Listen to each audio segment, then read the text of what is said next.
Actualité. Alors, le gouverneur de la Banque du Canada prend la défense de son homologue américain. Oui, parce que vous savez que Jérôme Powell, qui se trouve à être le directeur de la Banque centrale des États-Unis, est sous attaque en ce moment. L'administration Trump veut l'accuser au criminel en disant qu'il aurait caché des informations, menti au Congrès. Et M. Powell, qui est habituellement très réservé, qui va ne pas faire trop d'interventions, a publié une vidéo dimanche soir en expliquant qu'il subissait des pressions politiques sur ses politiques monétaire et que lui tente de prendre des décisions qui sont neutres, basées sur ce qui se passe en économie et non pas par des politiques. Et ça fait longtemps que M. Trump n'arrête pas de lui dire qu'il veut baisser les taux, il veut baisser les taux, il veut baisser les taux. Et c'est purement idéologique. Et là, on a eu droit du côté de nos collègues du journal à une réponse qu'on a envoyée à Tiff Macklem, qui est le gouverneur ici de la Banque du Canada, qui lui, dans sa déclaration écrite, dit que M.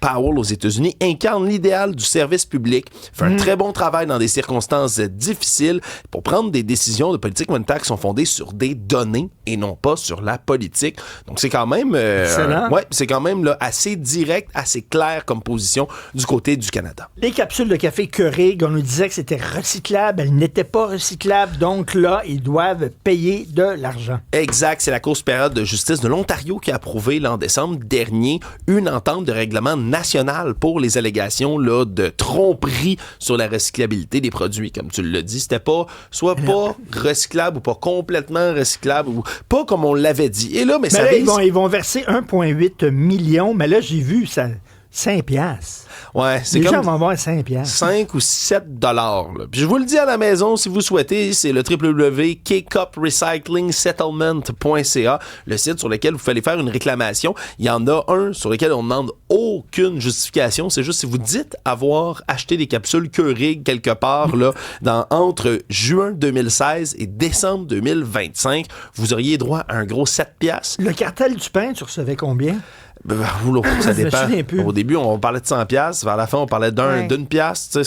J'ai toujours rien reçu. Puis si je ne m'abuse, ça se peut que personne ne reçoive rien. Ça peut prendre un an. C'est ça que j'ai lu parce que je me suis posé la question la semaine dernière. J'ai fait une petite recherche, puis ça peut prendre un an avant de recevoir l'argent. Ouais. Si vous avez une machine à café Keurig et puis que vous avez une preuve d'achat de cette machine-là, ça pourrait aller jusqu'à un maximum quand même de 50 $. C'est peut-être un peu plus du côté de cette réclamation-là que pour les petites capsules. C'est vrai qu'un 5-7 piastres, ça fait pas une grande différence. Stéphanie, on parlait avec Thierry Darès. Il y a des restaurants qui ferment parce que ça coûte trop cher la bouffe.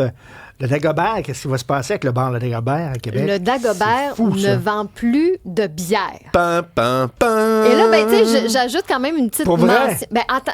pour une certaine période de l'année. C'est-à-dire que quand la terrasse est ouverte, tu sais, je pense que c'est vrai que c'est peut-être plus propice de hey, je vais prendre une bonne bière, tu sais, c'est rafraîchissant et tout ça. Donc, ils vendent de la bière l'été quand la terrasse est ouverte, donc peut-être de juin jusqu'à fin septembre. Mais le reste de l'année, tu ne peux plus acheter de bière au Dagobert. Et je trouve ça hallucinant.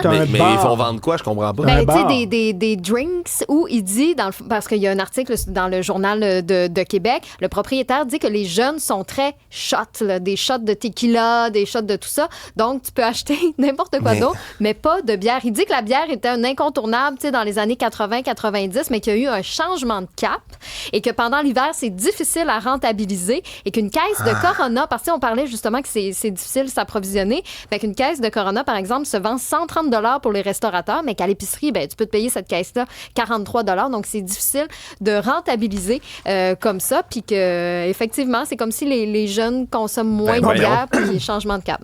Donc, Offenbach, ils vont devoir réenregistrer leur tourne 2 autres bières. Ça va être 2 autres shots.